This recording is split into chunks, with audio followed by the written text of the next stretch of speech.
There's been a bit more news in terms of Aussie rugby with guys coming and going.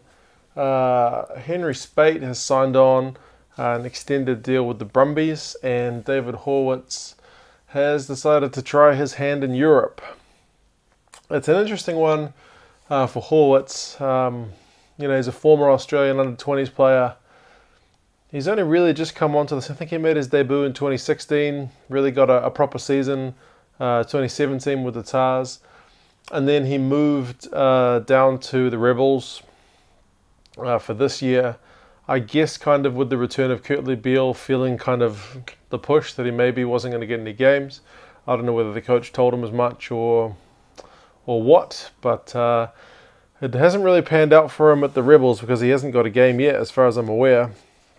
He's kind of in behind, English Hodge and Billy Meeks. So, yeah, those 21 caps were all at the Waratahs.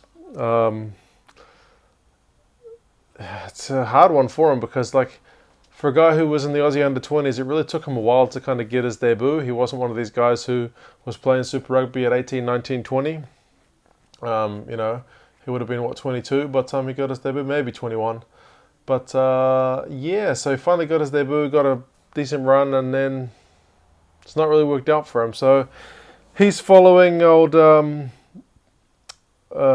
Godwin from the Brumbies, who's also going to Connacht.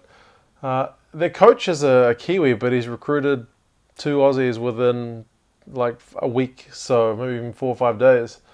So it's an interesting one. I don't know if they'll be pairing each other kind of in the midfield at Connacht, but it's a pity that you see a guy finally come onto the scene and at age 23 just decide, nah, I'm going to go. So, he wasn't a guy that you ever thought was going to be the next big thing, but he was at least a solid player who was starting to make a name for himself. And, maybe he'll be back in Aussie rugby at some point, but not in the immediate future anyway. Henry Speight's one was more surprising. I was sure he was going to take the money. There's been contract talk about him for a long time. Even since before this season started, people were saying, what are you going to do? And he was openly saying, yep, there's offers on the table, a fair bit of money. But he kept professing his kind of desire to stay in Canberra, that Canberra was his home and he was settled there. And I guess that's true.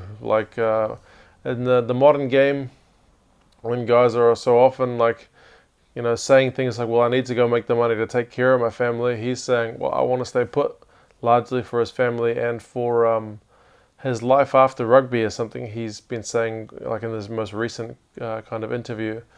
He's getting into kind of community work and all that kind of thing, and he likes to do that in Canberra. So, good for him. I mean, he's got 98 Brumbies caps, so he'll surely hit the 100 this year.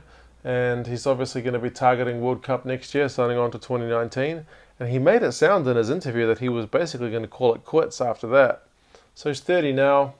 He's only just turned 30. So, I mean, I guess for an outside back, you're starting to get a bit long in the tooth once you hit 30. But you look at him playing for the Brumbies, and he's still one of their most explosive players. In a team that sometimes lacks a bit of punch, he still provides it in spades. So, it's a very good signing for the Brumbies for sure. He's just committed and good on him. I think it's a good thing for Aussie rugby. I'm surprised he's only played 19 times for the Wallabies, but I guess that is what it is. So, do you think Horwitz is going to be missed? I mean, I don't actually know enough about him from what I've seen of him to know whether he possibly had potential to go back. Do you think he comes back like Billy Meeks and ends up playing more Super Rugby? Do you reckon Speight goes to the World Cup? He's got a few good wingers now. I mean, guys like Corbett, Navalu. There's competition out there. Maybe even Folau on the wing. Who knows? We'll see.